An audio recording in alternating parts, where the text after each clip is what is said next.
everybody? Welcome to another episode of Life on Blast. I'm your host, JP Johnson, and we've got two guests in the studio with some pretty dope news as well. We'll probably talk about that later in the episode. But let's go ahead and welcome back my best friend, my favorite guest, my favorite person to sneak up in the bathroom, Chris Coon. It's you. Gee, why are you in here? I told you we were recording on the toilet now. Well, I was wearing my mask to make sure that the scents don't get... Okay, fine. It's called Poopcast. Poopcast. We are the first Poopcast out there. We're Poopcasting. We do it from a bathroom with multiple toilets, and we all just record as we relax. And just get right into Most it. of the episode is us reading a magazine. Humming to ourselves. This is the longest intro I've heard. Thank you for being here, Chris. And we have a first-time guest. First time to the show, listener though, right? Yeah? We'll go ahead and say the biggest fan. Oh, yeah. In the room. Awesome. We have Marinda We. Yeah, that's me. Do you need me to make some comments about toilet stuff and poop as well? Because I can do that. You can do that? I can insert toilet joke. Funny. One of the guys. Am I right? Men? Yeah, we can drop the toilet humor. So put your pants back on, please, Chris. Oh yeah, I was really just. Yeah, you were getting into it. Fully naked on the bottom half, just to really feel the moment. Oh man! So with that lighthearted intro, let's go ahead and talk about our topic today. Oh yeah. Very lighthearted, and that is mental health, mental illnesses, and mental health, especially with the pandemic that's going to pretty much our world, that has been flipped upside down, right side to the left, like a Rubik's Cube of emotions since March of 2020.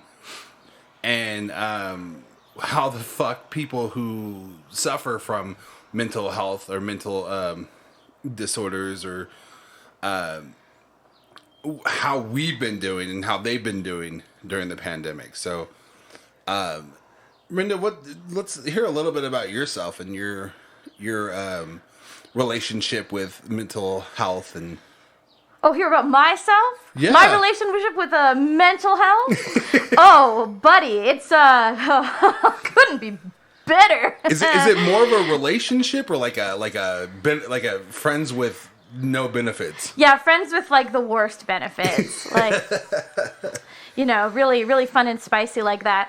Yeah, my relationship with mental health has been extremely tumultuous my entire life, and as we all know, a pandemic that makes you constantly terrified of an invisible death and also isolates you from the majority of your loved ones, while a maniac who is also a narcissist is controlling your entire country. That's always really fun if you're already neurodivergent. So yeah, it's been a great year. Yeah, it's been pretty interesting. I won't lie. I have handled it personally a little bit better than I expected, considering how truly terrible it's been. Yeah. But something that just occurred to me, I wonder if, like, for people who are neurotypical, if this is, like, the closest they might have come to understanding what it's like to kind of chronically have anxiety shroud you, to chronically have these feelings of isolation. Like, we're kind of all united in being neurodivergent this year, at least. Yeah. That's what I was going to say, is like people with mental health issues are used to being anxious and like worried about dying every day, and like think about the deepest, most dangerous things at all times, and like they get so dark and they just isolate themselves from their family. And now like the pandemic did that to everyone, and the mentally ill are like, welcome to my world. Like, we've been practicing. We've been ready for this for our whole lives. Like, you nearly adapted to the loneliness. We were born in it, molded by it. And by the time I was given medicine, I'd already attempted suicide 2 times. That's a real dark night. reference. There it is. It's not a joke. You know. I can't. Oh boy. So now let's go ahead and kind of open up a little bit with when we're talking about mental health and issues and disorders. Kind of to open up myself, I suffer from depression, anxiety. I've had attempted suicide attempts 3 times. One landed me in the hospital for like 3 weeks, almost a month. Chris was there. Yeah. 2011, May 5th, 2011 was that attempt. And I've been good since then. Like, I've been regularly going to therapy, medication. And I feel like I'm in a mental health. I'm in a relationship with my disorders, I guess you would call them. Yeah. To where I know when I'm gonna have a manic episode. I know when I'm feeling like suicidal. I know exactly what to do to kind of talk myself down. So, and I had this, what do you call it? A plan, or just a way of being able to take care of myself mentally if anything happens. Then COVID happened, and I felt like I lost that notebook because holy shit, it was a fucking mess. For the first 2 months, I think I did not want to get out of bed at all for fear of myself, my family, everyone just dying. Yeah. Like, it was to the point where I just was even more isolated. Yeah. With just disconnected from everything. And I mean, we can all kind of relate, but do you guys want to talk about what you guys where you stand on mental health, and what you guys, if you're comfortable with talking about? Well, I just you were kind of talking about ways to check with your body and actually kind of cope. Yeah. Like the way that you cope with things was you just know what things are. You know how to talk yourself down from an edge. And I was because I've suffered from a lot of different mentally ill. Yeah. Mentally skilled. Well, Oh, yeah. I mean, I'm also talking. It's hard. No, I mental disorders? Yeah, but I have many diagnoses, is how I normally put it. I mean, whatever it actually is up in the air. But I've had, I've had the hallucinations, and I've gone down many roads, and I've kind of lived on the street, and I've been up and I've been down and been anxious and been isolated and all that sort of stuff with all the different diagnoses you can kind of think of. Yeah. And I can list them here in the episodes, but what it comes down to is just coming up with a plan almost, and then following through on your plan. Yeah, stay afloat, because I mean, and it has to involve others as well. Yeah. You need a support but you group. also need to plan out stuff to do. I feel like COVID hit, and when everyone had all of their activities taken away, those can be in some way coping skills for the mentally ill. Is my job is a coping skill, or my passions that I get to live on stage because I'm an actor. I get to be on stage. That was a coping mechanism for me. It helped me get through hard times, and it helped me stay off the edge and suicide attempts. So when all that was taken away, that first month, it's you had to reinvent them. Yeah. Yeah. But you seem to find it. What we found was that we needed to have some plans. When it was so vacant that we really had nothing to do, there was nothing going on before we found our footing at all in this country, we were okay, tomorrow, and then the next day, and then the next day, we're going to do these things. And rather than going into a day I don't even know what to do, it's let's go into a day gardening. Yeah. And we're going to devote 5 hours to gardening today. And it took a while to find that, but it's if you can center yourself on an activity and also like talk to people about how you're feeling. Structured. And also like, you know, obviously medication is a huge part of staying afloat from the darkness of mental illness, and then talking, having coping mechanisms. The mindfulness is always important. But the most important thing for me is definitely don't ever go into a day unplanned without like something that you want to do, something you want to get to, with some sort of desire, goal. Maybe even if you want to go into a day, and your plan is to sit on the couch and watch TV, just just don't go in well, if I'm doing that, maybe I shouldn't have. What should I have been doing? No. Do what you should be doing, and you get to decide that. That's dope. Do what you should be doing, and you get to pick it though. So if it is a couch day, that's what it is. If it's a cleaning day, it's your cleaning day. That helps, because it's then no matter how crazy you feel, you're walking on a path. You're not falling down off of a ledge, And I think that's very important, especially with people who are newly diagnosed or just kind of being more aware of their emotions, because you can just develop depression and anxiety over fucking any time in your life, especially in the pandemic. There's probably some fresh diagnoses out there. Sure. So we're talking to you guys too, because we've been in it for decades and years. Oh my god, 100%. And so we're also talking to the people out there who this pandemic hit them, and their money's gone, their business is gone, they haven't been able to hang out or hug a person. So we're talking to you guys too, you guys are there with us, So two things that you brought up that I want to talk about, just quickly, structure. Yeah, dude, planning and having something, written down as what you're going to do, and then following through is huge. That's the number one thing I always am told during a therapy session or seeing a doctor is write it down, make a plan, follow it, write it down. Because depression can happen, or any anxiety can happen that out of nowhere, and it's that uncertainty and that spontaneity of it that scares us.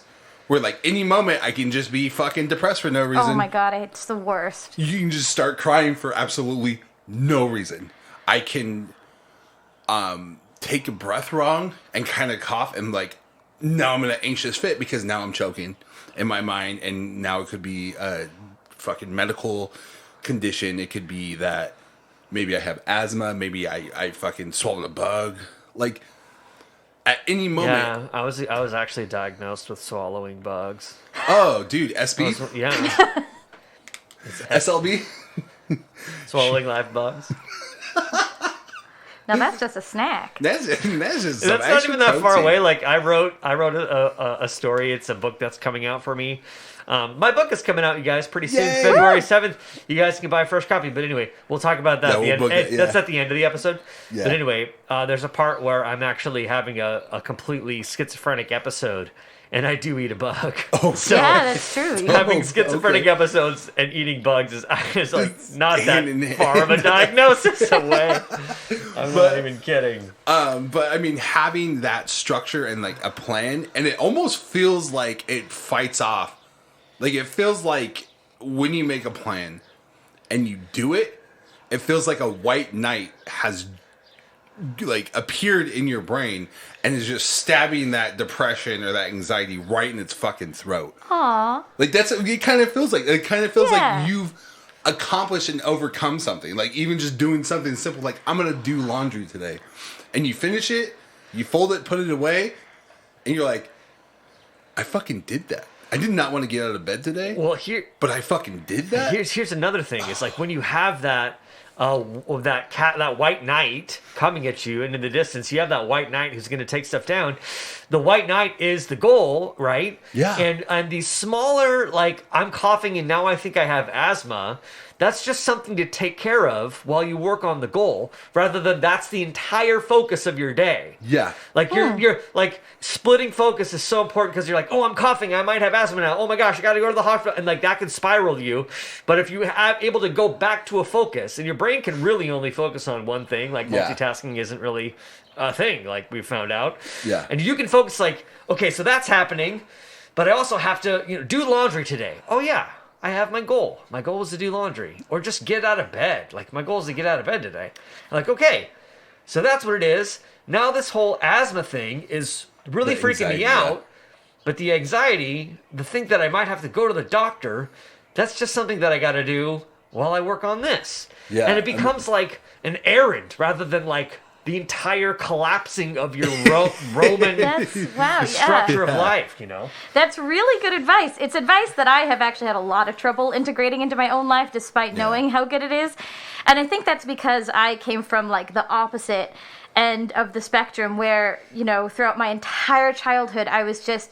So I've been diagnosed with bipolar 2, like the number 2, and also undiagnosed ADHD and a bunch of eating disorders throughout my life. So what that all meant for me as a child was that I was constantly just on fire, constantly anxious, just so like frantic and upset and angry 24/7, even though I was trying to hide it to the best of my ability. And so every single day I would make these lists of everything that I had to accomplish throughout the day. And I was like, I have to do these things today, and I have to do these things by the time I'm 15. I have to do this by the time I'm 20, to the point where it was really toxic and problematic for me.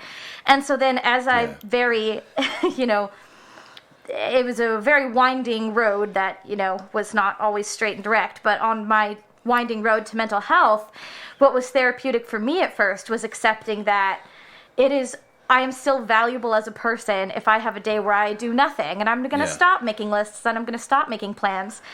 And then a lot of that peace of mind came, as we've kind of briefly mentioned, from medication, which I highly recommend. Highly recommend. Highly, yeah. Highly recommend. And I know there is it's pretty obvious that there are problems in our country, in the pharmaceutical industry, and it's good to be aware of corruption. Wait. Are you saying that there's a problem with the pharmaceutical? I'm the only one who knows this. Country? I've got the hot scoop. No one else is aware of this corruption. I'm like the first to be aware. I know. I'm blown away. Right now. I know, shocking. but I really think that like there is a big problem of overcorrecting, where people see this, corruption on a systemic scale that they can't do anything about, and think that means they can't trust any pharmaceutical meds. Yeah. When, as I like to say, when you just try to raw dog reality with no therapy, no medication, it's a tough freaking time. So just raw dogging reality. Just raw dogging reality. With no protection, just going fucking balls to the wall. You're gonna catch something. I do not recommend it, I gotta say.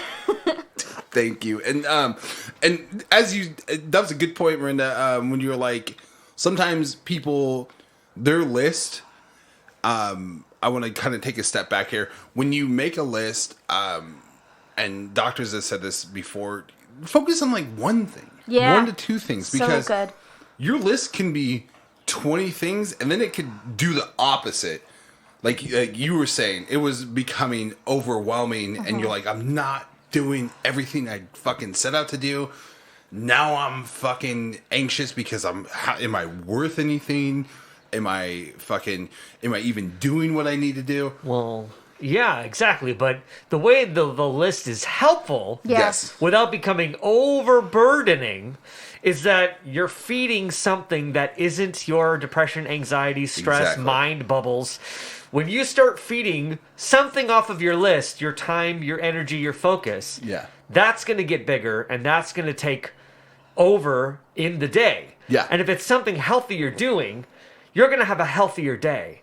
If you put all your time and focus and all of your brain activity into the fact that you are so depressed, you know what I mean? Like, and the fact that you can't get out of bed or something like that, or the fact that your example was like, I might have to go to the doctor right now. Like, I'm coughing, maybe I have anxiety, and your anxiety starts taking off.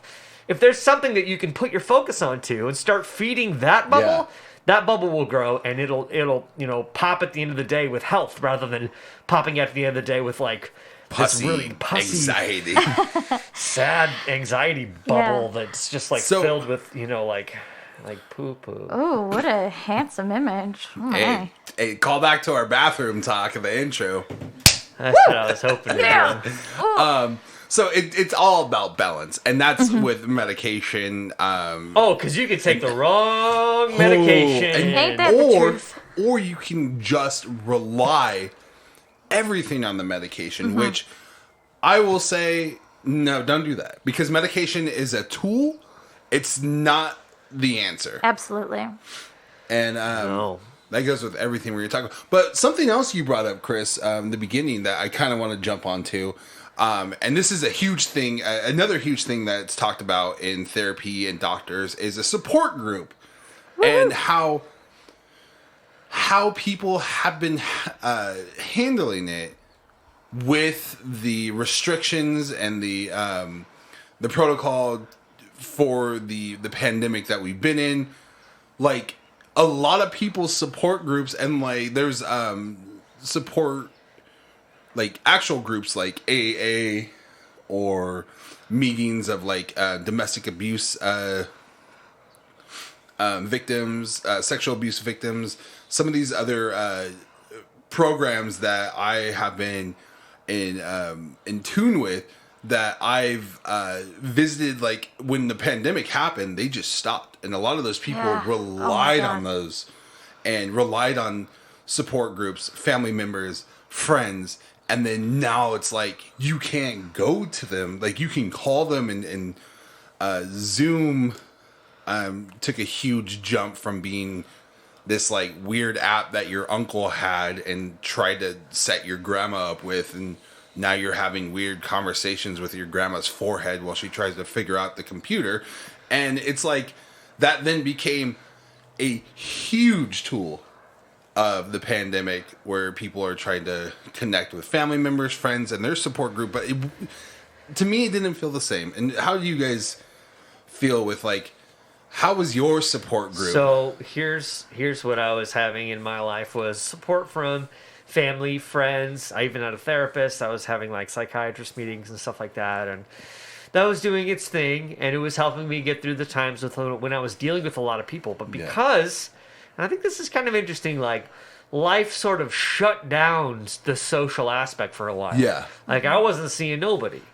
Yeah. So what kind of support would I need if I wasn't seeing anybody? And I personally went inside. And I checked in with myself. And I took support from myself. And I took support from whatever spirituality you might have. Yeah. Like the universe, or an inner light, or a soul, or a God. I kind of talked to that for a while. Dope. And like went in and was like, I'm not even seeing people. I'm not going to get the support from them. So I can get some support from like what I believe in personally. Yeah. And like build that up. And that's what I did. And it helped me a ton. Like, I didn't figure that out for a couple months, but as soon as I'm like, wait, I don't have any persons out there. I'm going to go inside. So I did. The beginning of the pandemic was just, it was like tossing a handful of coins of ideas and just throwing them up in the air and like, okay, I'm going to see if one fucking, okay, what is this? It's tails, fucking, do homemade bread. Okay, I'm going to see if that helps with my anxiety or... I can't have friends to share this bread with. That's a very large coin for everyone. That's what everybody caught. Yep. Everyone got that one. Making bread. Making homemade bread. Hey, it helps. It helps. Marinda, how was your support group affected? Yeah, that's been very interesting. And depending on what day of the week it is, I might have a very different answer depending on what's fluctuating. But I, for myself at least, was kind of in a fortunate position at the beginning of the pandemic where, Chris and I were able to live together. And so the most important person in my life was someone who I was able to, I was never lacking for the support that I needed from the most important person in my life, which was really, really amazing and really, really lucky that I was in a situation where that could happen. Yeah, the beginning of the pandemic was very... strange and complicated for me in a way that it wasn't necessarily for a lot of other people, especially people who have a different flavor of mental illness than I do, to put a fun spin on it. But like I've mentioned, throughout my life, putting so much pressure on myself and then having undiagnosed ADHD, the combination of stuff that I have had has made it so that I just perpetually plagued by executive dysfunction, which is, to put it loosely, a term for when you want to achieve a task, something even as simple as getting up and getting a glass of water, and you just can't. And it can cause so much stress and anxiety. It really can debilitate your entire life. So since that's something I've been plagued by my whole life, combined with having very, very large goals, once the pandemic hit, of course, I was terrified and I was stressed and I felt isolated from my community, but there was a very small part of me that almost was able to breathe a sigh of relief. Finally, the world is on pause and I don't have to feel so afraid of being behind everyone anymore. And I felt so guilty about that too. Yeah. But I have come to understand I'm not the only one who feels that way. I think maybe it is common with people who have a specific neurodivergence, who are always, have that specific anxiety. So it's been very strange, and it's hard grappling with that and that guilt. But that was pretty big for me at the beginning. One of my biggest jokes I used to tell everyone when it first started was, I really miss canceling plans. Yeah. That was because, before the pandemic, that was my thing, was just plans and the anxiety of finishing and doing something and being around people that when the pandemic happened, it was nobody's doing anything. This is perfect. Right. My self expectations are almost based around other people's expectations, and now everyone's expected to stay home and do nothing. It was wait, that means I'm expected to stay home and do nothing, and everyone's telling me it's okay. Oh my God, this is amazing. Right. But it's also an opportunity to find out your own expectations for yourself. Exactly. Yeah. Which is what I'm saying. That was, that's the value of just going inside and being where do I place myself in this puzzle? Where does my piece? That's the beauty of all pretty much all the things you had to do for people, all your little servant positions got removed, and you're well, now I am a free agent. What am I going to be up to? I get to work for me for at least a while, That didn't happen for everybody, but... Yeah, I do want to say, I recognize, I specifically am in such a position of privilege that I am able to take a beat at all and not have to worry about being homeless and not have to worry about, my entire life coming down because of a crash. That is overwhelming privilege, and it is so important to, be aware of that and how that affects everyone differently. And, I was gonna say it was kind of I don't know what I was gonna say, but anyways, that we are all kind of have that privilege of being okay during the pandemic. There's a lot of people that are still living in uncertainty and living in fear for not just the virus, but for the economic standpoint and the political chaos we had endured, which for everyone, and that's just everyone who, at this point, everyone's going to have some kind of mental health type disorder or something. But during the we'll just say during the Trump administration, it was very alarming to a lot of people. The people that did not have mental illnesses, the people who were just regular people, are now having to suffer anxieties that most people shouldn't, where it's, fuck, is there going to be a civil war tomorrow? Am I going to have to pick up arms? Am I going to be fucking shooed out of my house? Am I going to lose my house? Am I going to get sick? Is somebody I really love going to get sick? Are they going to die? Am I going to die? Is this going to be a virus that is wiped out with the vaccine, or is this something that's going to mutate and go around? And like, now those are anxieties that not just we're suffering, but fucking everyone. Oh yeah. And you know, I want to just offer some advice. And you know, when everything becomes just the weight of the world, overwhelming, everything, you know, reach out to a friend. Friends, people, you want to kind of sometimes gauge who you want to reach out to, because there are some friends that I like to call correctors, where you'll go to them with a problem and they'll try to correct the situation. But sometimes when you're going to somebody to lay everything on the table, that's all you want to do. You just want to unpack your feelings and just throw them on the floor and not try to like, okay, now we have to organize them and put them away. No, sometimes you just want to dump your backpack out and fucking walk away from that mess. And, you know, there are certain friends who will just let you dump that bag all over their fucking living room and then just walk over and be like, don't even worry about it. I have a cleaning lady who'll take care of it. That's kind of privileged fucking crazy bullshit I just brought in there. But anyways, they're just like, don't even worry about it. Those are the friends you need. Because there are some times where you're in a mental state where you're like, I'm just going to dump my backpack. And they're like, oh, but we got to start. Let's put all this back in. But try to organize it. And then you're just trying to fit that garbage back into your backpack when you're just trying to get rid of it.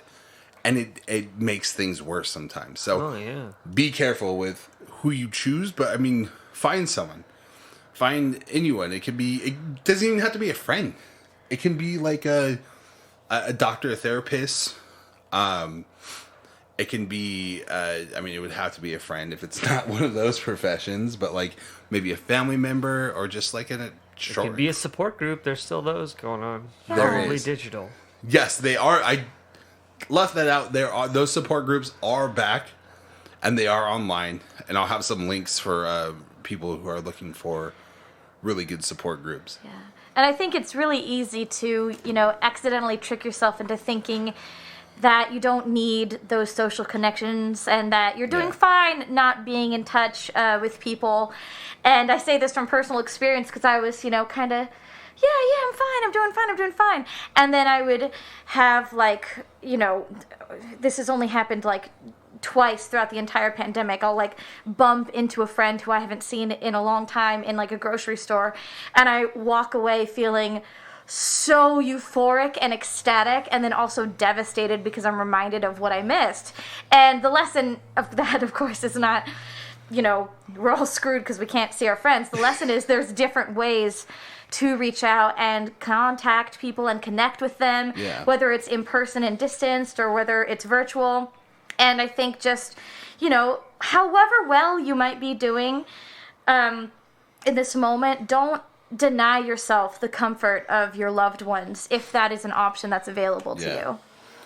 I also want to talk about, thank you so much, Marinda. I also want to talk about unexpected areas that help not only with the mental health, but to get you through the pandemic. What are some unexpected, like, you're like, oh, I didn't think that was going to be useful, or a tool that I now have at my disposal? For me, I'll go first. Podcasting. I didn't know that this was going to be like something that was a way to deal with my anxieties. I'm editing episodes and coming up with like different ideas. Yeah, sometimes it can be daunting, but other times it's like a release and just a way to focus. And I never thought this would be one of my tools. Yeah, I know the thing I'm about to say is not remotely surprising for other people, but it was very surprising for me, and that is movement, like just moving your body literally any amount. And the reason I have had such a difficult time accepting that movement is good for me, is healthy, and like genuinely directly makes my brain feel better because of like endorphins and other science shit that I don't remember, is because of my history with eating disorders and body dysmorphia and over-exercising.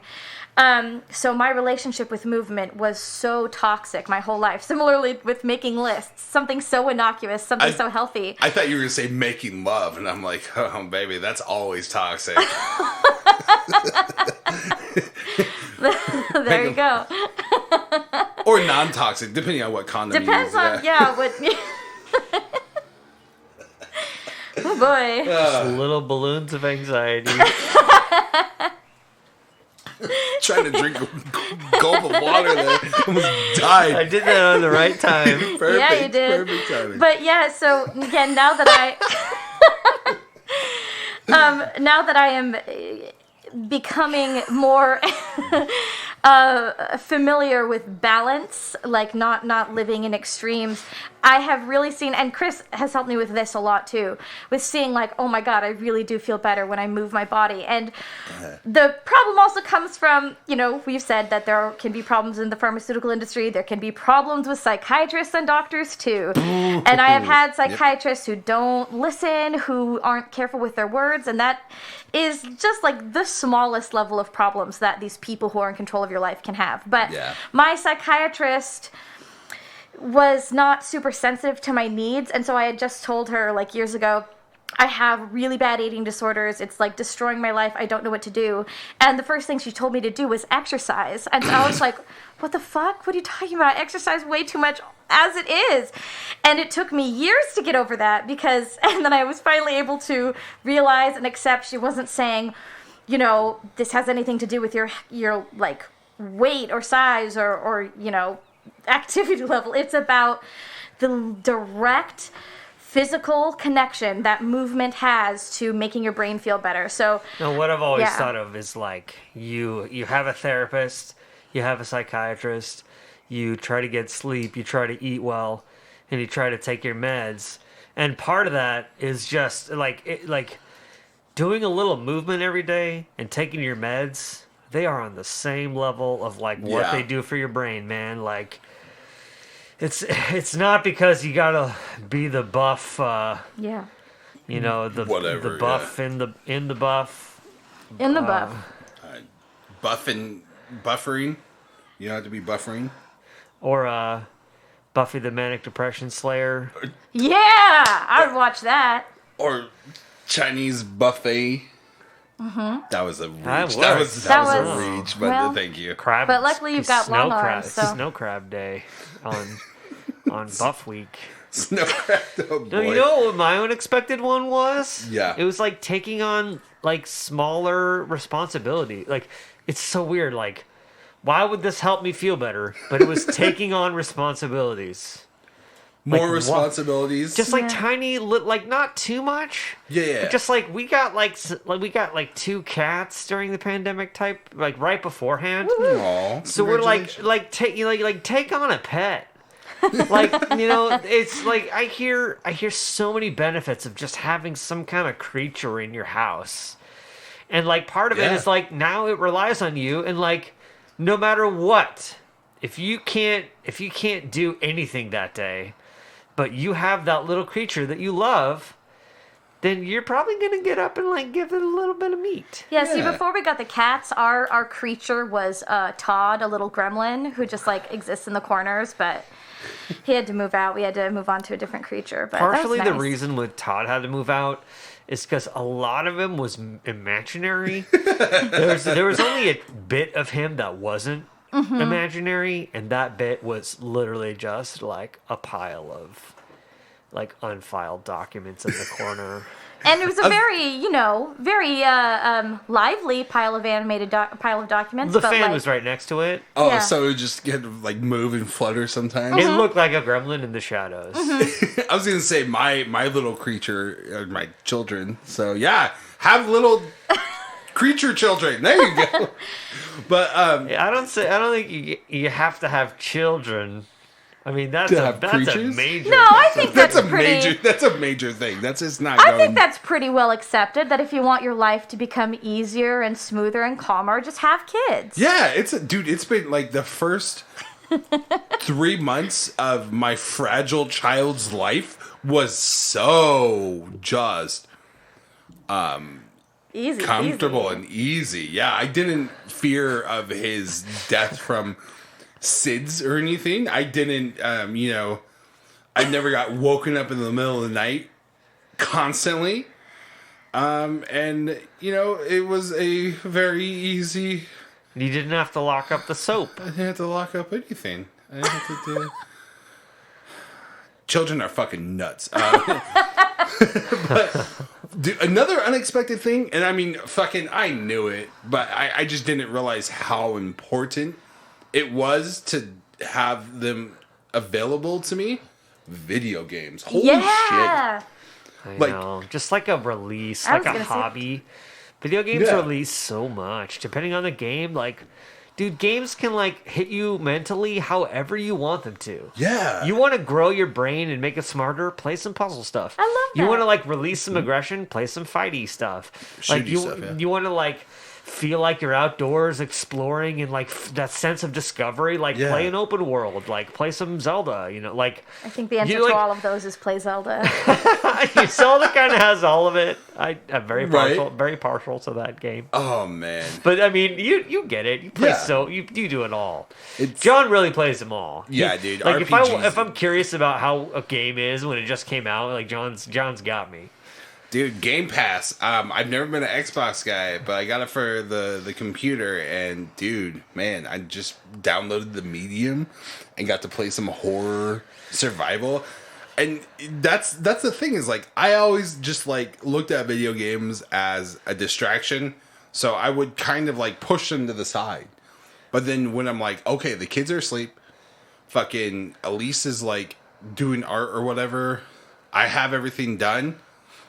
I'm going to fucking grind a little bit. I'm going to play Cyberpunk 2077. I'm going to play Divinity 2. I'm going to play, just whatever and get lost. And it was like, just like feeling anxious and the depression or the weight of the world was like lifted when you could just jump into a game and be someone else. And I know that's been a thing forever, but boy, did they fucking rise to the occasion during the pandemic. Like, I'm the same way. Like, kind of jumping into something and losing myself and, like, having an escape. Yeah. Like, that can happen with me acting so much. Like, it was so beneficial for my mind to be able to jump into a character and lose myself and just escape into the world of the play or the world of the movie. Or if I'm writing, like, escape into the world of what I'm writing about. And, I mean, escapism has its troubles and its benefits, but if you don't do it as, like, your major go-to, that is all you ever do is escape and you never solve problems. If you just do it for some well-being, what the heck is wrong, man? Get in there. Get out. Go. Like, why do you think people take vacations or like, save up to, like, go to... is it Parafrance? Parta Greece? Party. Go to a party. Paris. Paris. Go to Paris. Is that what you were saying? You were trying to say Paris in, like, French? That's good. That was beautiful. It's really creative. You were trying to sound so, like elegant. Like, yeah, just go to Paris. And then you were like, you couldn't even figure out what the word was here. Go to Paris. Paradero? Like I was saying, pets. Ah, yes. Buy a parrot. Buy a paradiggle. Oh, look at that. I don't know. Yeah, I know. I and many other people have found quite a lot of salvation in Animal Crossing New Horizons, which came out after the pandemic hit. That was the same week. Not even kidding you. The pandemic was out, and then, like, the day before lockdown was the game release. And I went to the store like, oh my gosh, is it even going to come out? It released the day of the game released. We got it. Lockdown. Like, it was just like a godsend. Like, so many people survived because of this game. Yeah. Honestly, genuinely, yes. And it came out, like, the day of. Like, that's some providence right there, man. That was like, what was it? I think Last of Us 2. Oh, yeah. That came out, and I was just like, because I was like, oh, dude, I can't wait to get that. But I was like, man, I'm going to never find time.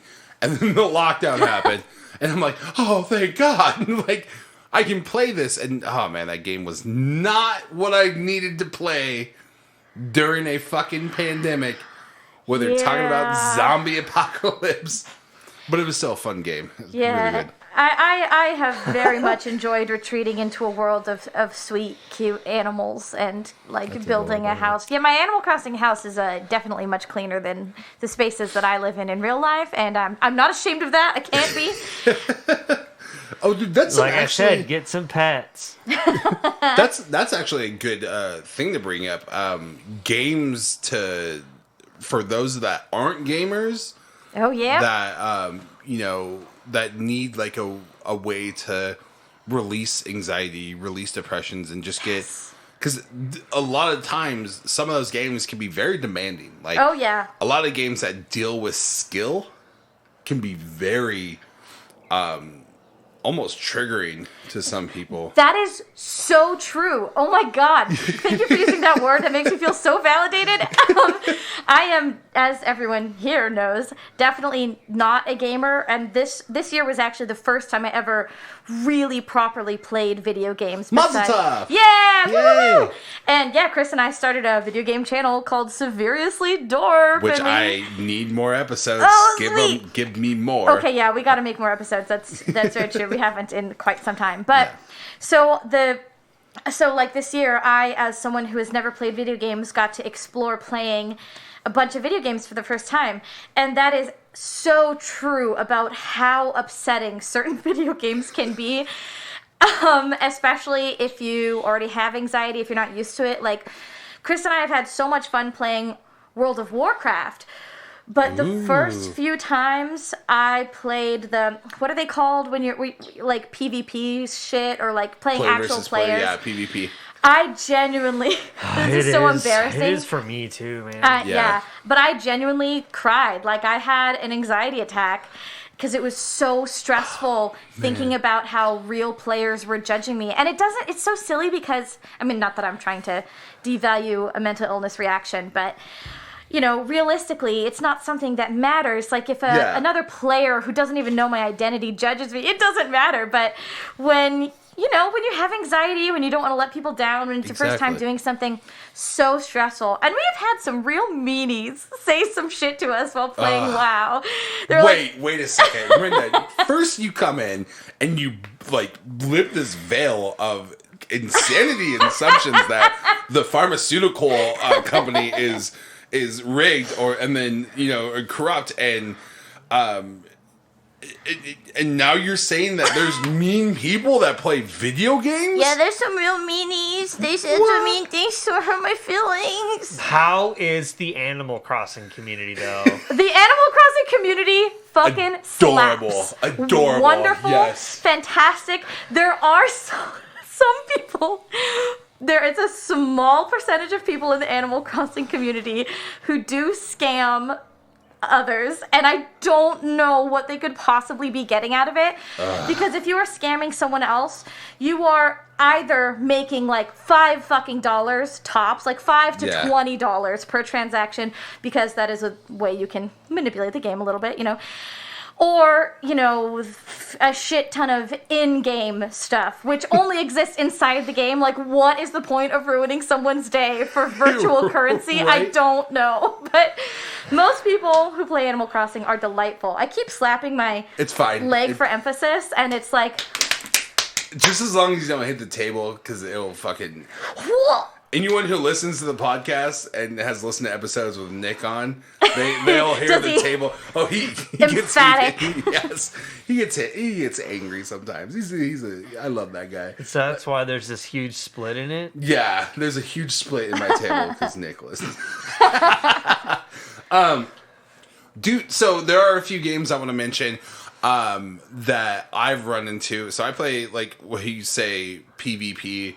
I play Magic the Gathering Online Arena, and that game has been very frustrating at times because, yeah, you're like, oh my, not only am I spending real money sometimes to play these, right, but it's like, now I'm losing and I can just like, have you ever just lost to somebody online and have them talking shit to you in your own mind? Like, they're not saying anything. Oh. And you just can hear them, like, taunting you. No. That's some mental health bullshit. No. That, like, so it can be triggering. Oh, yeah. But then there's some games where I have never really played, and I was like, I'm going to give them a shot. Among Us is a huge fucking game. Yes, yeah. Among Us is humongous. You like that? Among Us, humongous. And my sons wanted to watch me play on the computer. And I did.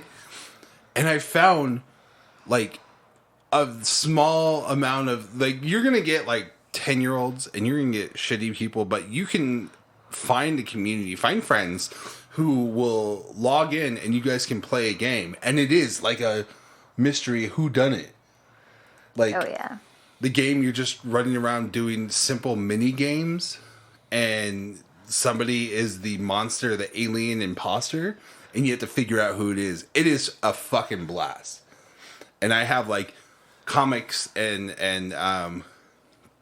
other people that were on like my PlayStation Network, friends that I just met playing online that have been on Among Us, and I've been playing that sometimes, and it's fucking just exhilarating. Another community that I want to give like a shout out to, the game sucked hard butthole when it first came out. Ooh. Just the hardest of buttholes. Like a calcified, hemorrhoid-filled butthole. That's a really hard butthole. It's a really hard butthole. And that was Fallout 76. That game sucked the biggest, hardest butthole. And I feel like the community had to really be super friendly and very supportive of like new players for that game to stick around. So like the players that have been playing forever probably know like, oh, this game sucked ass, but I'm having fun. So I have to make sure other people have fun. So this game doesn't just fucking fall flat. Incredible. So they've been like overshow, like kind of being more supportive to new players. Yeah. Like I started and there was like a friend in my poetry group who he'll do poems and he'll have his character from Fallout 76 like around a campfire, like his character is reading the poem and the poetry. Great. And he was like, you need to play it. So I logged in and I was like, I'll see how this is. And immediately greeted by like, these are real people that are playing the game. Just like, dude, welcome to Fallout, man. Like, welcome. Here, there's some supplies. Here's the quest you want to do. And I'm like, I don't know you, but fucking thank you. Very friendly. If you are having some issues with seeing friends or you feel very lonely, which in this time, it's very easy to feel alone and feel disconnected from a community, check out Fallout 76. It is it's got a very easy curve and a very strong community. It will make you feel like you are a part of something, and sometimes you need that. So like check out these like online MMORPG games. I think a lot of Nintendo Online's pretty good community too. Yes. For some reason, Nintendo just, I don't know, everyone seems to be so cheery and happy.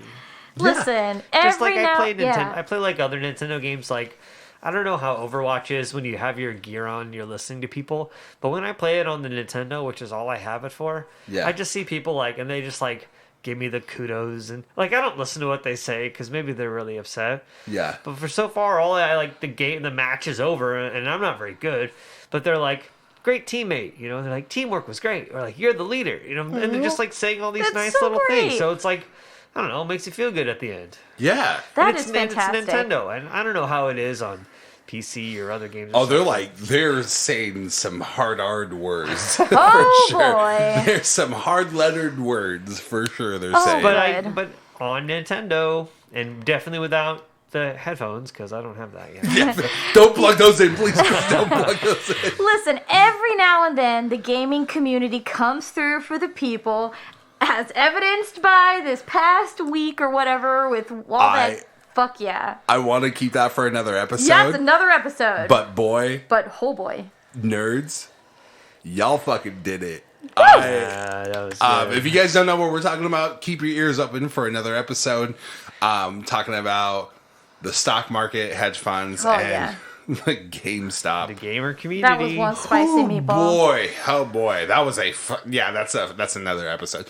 But so let's go ahead and start wrapping it up on the get to the final words of the episode, and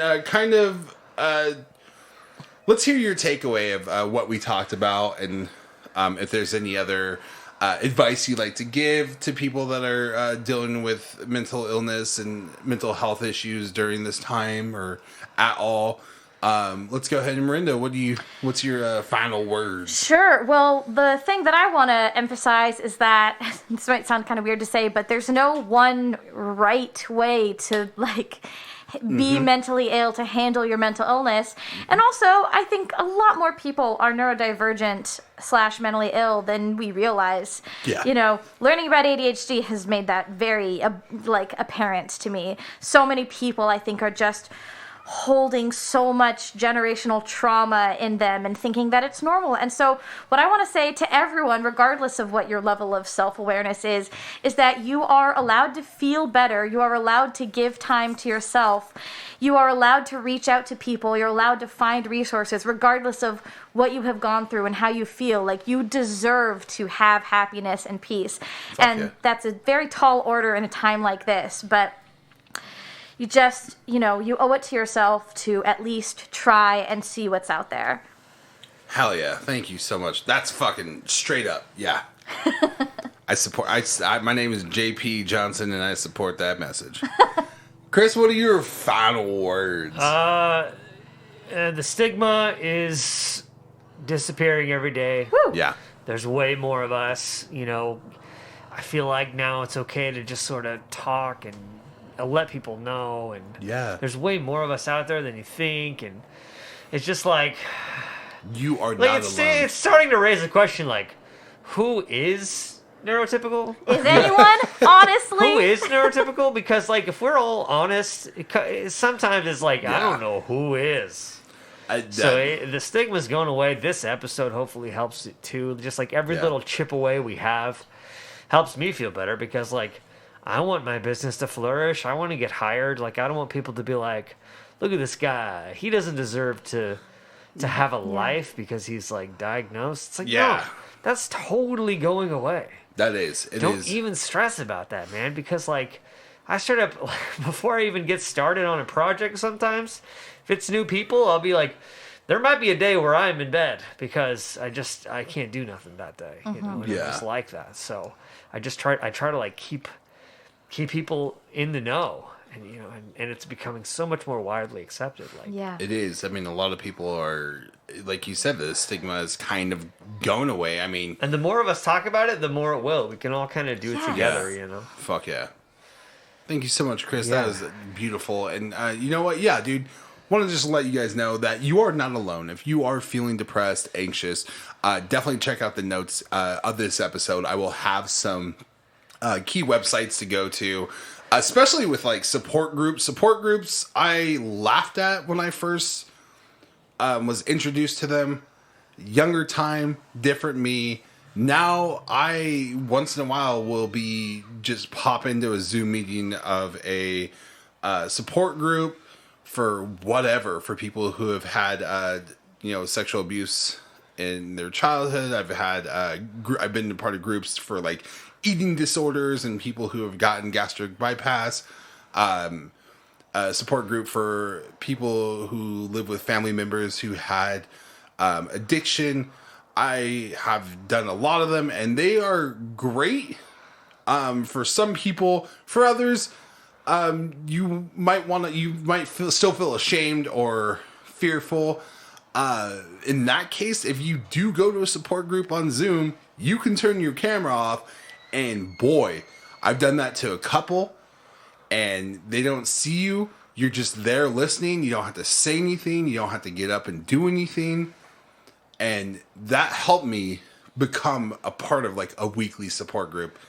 And it is wonderful. Now is the time to check that out, to where you can kind of ease yourself in, because it is very intimidating at times, especially with like a group of people. Now, if you like a one-on-one approach, all of us, I think, can strongly say, or can definitely say, that we had therapists.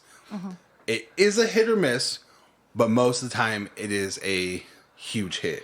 Yeah. Oh, that's such a good point about therapy. Yeah. That is such a good point. You know, if you have reservations about your therapist, it is totally fine to move on and find someone you're comfortable with. Like, that is absolutely okay, and something that took me a very long time to realize. That's the thing with like healthcare that people don't realize, is you're not stuck with that doctor. It's not like a relationship.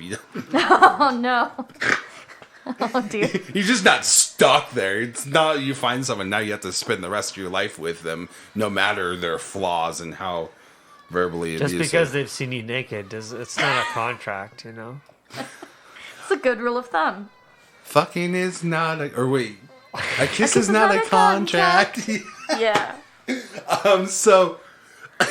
yeah, you can switch your doctor. That's with anything. If you have a shitty doctor, which therapists are, you can ask to change doctors. Yeah. They're not gonna fucking be like, no, you're stuck with that person. Yeah. Deal with them forever. No, dude, fuck that. I don't want to talk to this dipshit. Yeah. He's telling me to fucking exercise when I say I have a problem with exercising, over-exercising.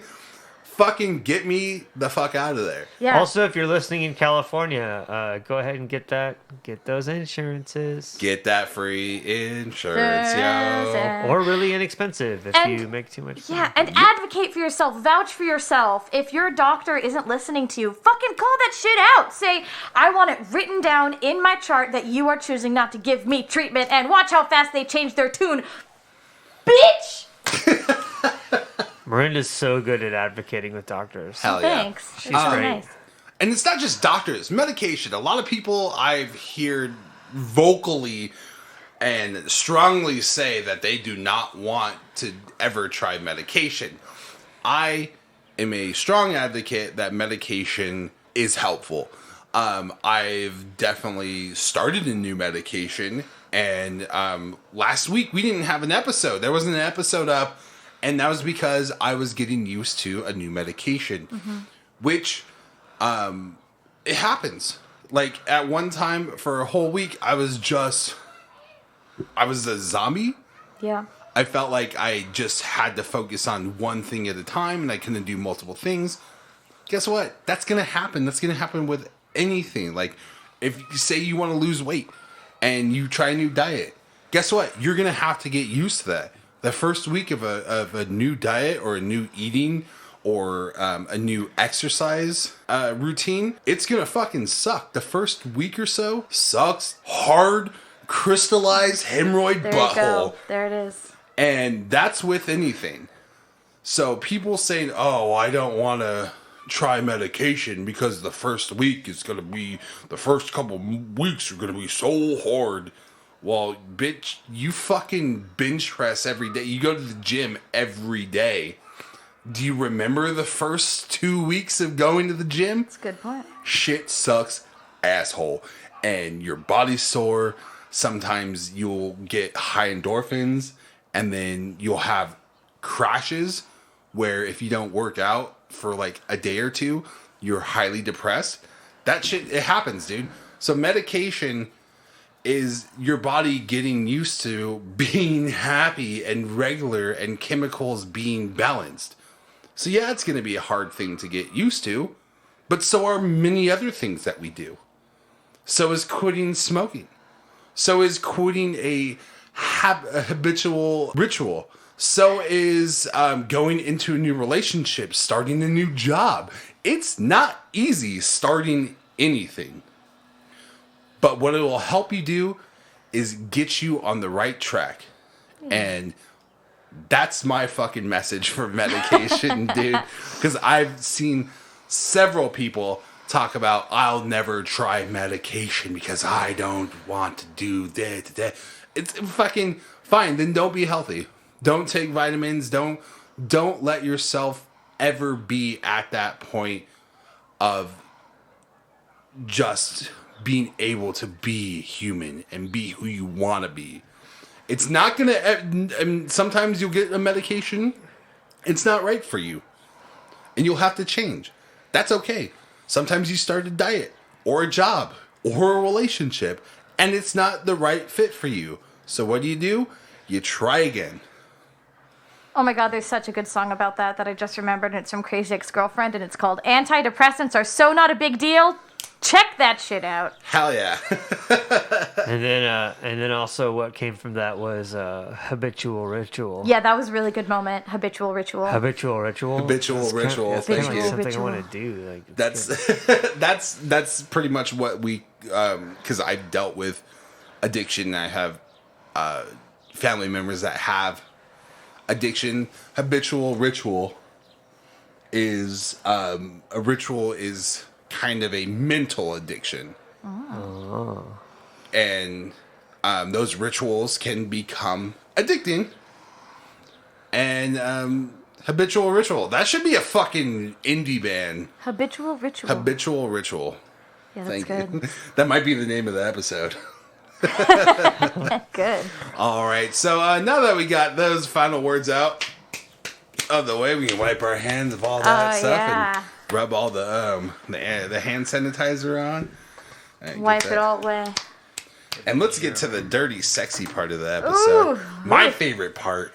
Speaking of mental health and things that put you in a good mood and things that help with everything. Sad day, good day, rainy day. Oh man. So I think I got a rainy day song too. Let's talk about music. Y'all heard about music? What's this thing you call music?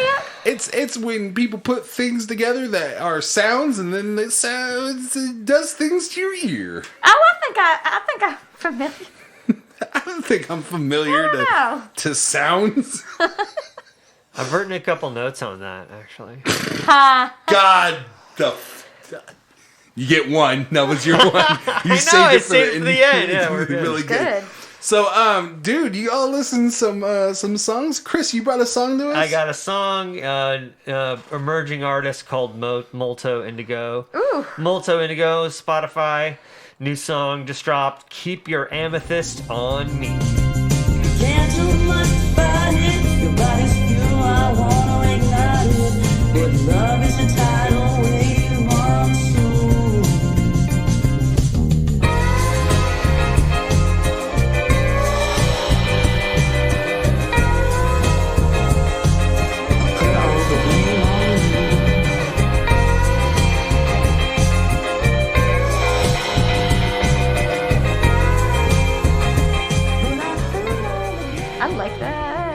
Dope, dude. Listening to it is pretty fun. It's funky. It's fun. It's very fun. Got some new sounds, man. Funky fun. Brand new emerging artists. Hell yeah. And Marinda, you got a song you jamming to? All right, the song I'm jamming to is called Disco Dancing, but it is specifically the Lazywax remix. It's really good. Chris introduced it to me. It's got a great fucking beat. And I rap really poorly over it about cats every time I hear it for some reason. And what was the name of the song again? Disco Dancing, Lazywax Remix. You don't need no metrics, just a hand will do. So lift me up, send me up to love. Sparkling and cosmic, circling my groove. Amethyst and chronic, now when I'm with you, your kiss is sweet, honey, my soul.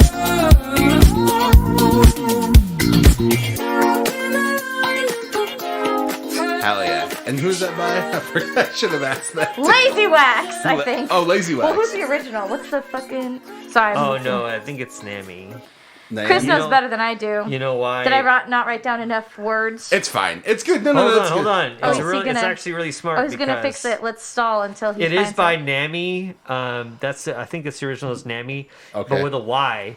But guess what? The National Association of Mental Illness is Namy with an I. What? And if you go on the Namy website, there's all sorts of support groups and literature and ways to help with the mentally ill all the time on Namy. On topic. On brand, on topic. I yeah, that's right. So, everyone who listens to the show should already know that I fucking love me some college radio. Because a lot of those tunes I've found on like Claremont College, Riverside, community college radio stations. One of them, and I love this show. It's called Glitter Hour. It's actually 2 hours, but it is DJ Dewey. I love you, baby. You're doing things. You're doing wonderful things, and it's female and queer representation in music. And there's an artist who I was introduced to, and I fucking love. This song is very dancey and just fun and fresh. And that is from the artist Shamir and their song Running.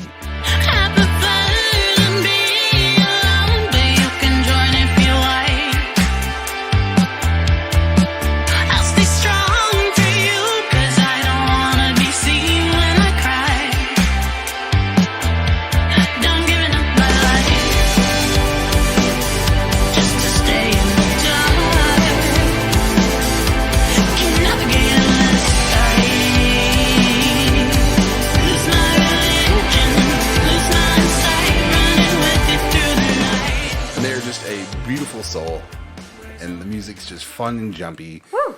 And dude, I totally forgot, like the past 2 weeks have been very rainy. Yeah, it's true. And very like just beautiful. And I want to promote a rainy song. It's not new, very old. Actually, I don't even know. I'm not even plugging a specific song, just an artist, and I'll find the right song to plug. And that's fucking Tom Waits. Trousers are hanging on the chair. You're lying through your pain, baby. But you're gonna tell him he's your man. And you ain't got the courage to leave.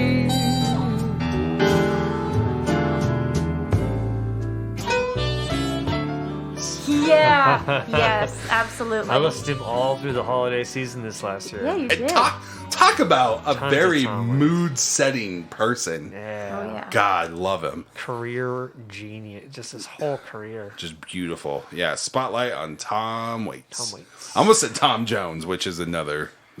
Yeah. Different type of Tom. Different type of Tom Different for a flavor. different type of flavor. Mm-hmm. All right. So it looks like we're done. Let's get to the plugin. Woo! And I think we have a huge plug-in. And I don't know, Chris, do you want to take it away, or let's say it at the same time? Okay. 1, 2, 3. Productions. We'll work on it. This podcast is now brought to you by PST Productions. Ding, ding, ding, ding. So Ding, ding, ding, please ding. see these productions, PST Productions or PST Productions. Is now our moniker for everything we do, all of our group stuff. Well, so things we are doing, we're making a reel for a little raising money. Yep. For if you guys know anything, we're going to raise some money to make a full horror movie, B-horror movie. Yes. We have the first part of it going on. It's going to be great. We won't mention names yet. It's going to involve some really great things. Creature horror movie. Oh, yeah. And then we got comedy show coming up. We got more comedy. We have a few shows that we are filming. We also will be working on other projects, but PST Productions is now officially a thing. Yeah, we are growing. We're a thing. Fuck and yeah. We also got severely dorp. Yeah, which is So where Marinda here plays video games very badly. Yep. And reviews them, whether they are dorp or norp. And coming in the future, this show is on YouTube. Also, Podbean. Check us out. If you're listening to any other website or any other service, check us out on Podbean. We do have a premium service, and that is On Blast with jp.podbean.com. But we will be branching out to having a visual podcast as well. I know that's fucking weird to hear, but check out the podcast Josh Rardo. Amazingly produced. One of my favorite podcasts, and I listen to that every week. They have a beautiful show on YouTube. You can also listen to it on your car or in your car or on whatever app you want to. Or on the trunk of your car. Or on the trunk of your car. In the trunk of your car. On the roof of your car. In the roof. Inside. Underneath the tires as it's driving. In the tires. Wherever you want to be inside your car, it's yours. You own it. You be wherever you want to be in it. That's so gross. So gross. Anyways, they have a awesome video podcast, and we will be doing one near future. Stay tuned for release dates, but it will be named The Past on Blast. We already have that ready to go. If you go try to find us, it's just going to be a blank page, but Past on Blast. Speaking about mental illness, my book is coming out February 7th. Yes. And how can they find that and where? You can go to Christopher Kuhn, and it's by Christopher Kuhn, and it is called Roaring Paws and Other Stories on Amazon. You can order an e-copy or a physical paperback. Dope. For $7.99. It's 3 stories, one of them dealing heavily, well, they're all sort of dealing with mental illness, but one of them is directly a psychotic episode I've had during a schizophrenic moment. So, wow. You guys can go through that really and see how good. it goes. And hell yeah. And then other things that we want to plug, we can't yet. We will. Like the things that we kind of talked about just in the listen beginning. to PST Productions. Pay attention to Please See These, and anything you see on that, just get yourself a ticket, get yourself a pass, get yourself a movie, a copy. We are moving and shaking this year. It's a huge year for us, and hell yeah, our company has begun. Woo! Fuck yeah. And Marinda, you got anything to plug? Dude, all the stuff that I have going on is what he just said. There we go. Hell yes. So, guys, thank you so much for being here. Marinda, Chris, guys. Woo! It has been a wonderful episode. And, friends, please, if you have a comment, please leave a comment on the show. Like, subscribe, smash that friend button. I don't know, whatever button that you see, just smash it. Just smash it. Smash things. Just go around smashing things. Just for mental Hulk health. out. Yeah. For your mental health, start smashing your shit. Just smash shit around wherever you go. Please don't do that. Good advice. Smash that ritual. Smash that ritual. Thank you guys, and like always, deuces. Oops.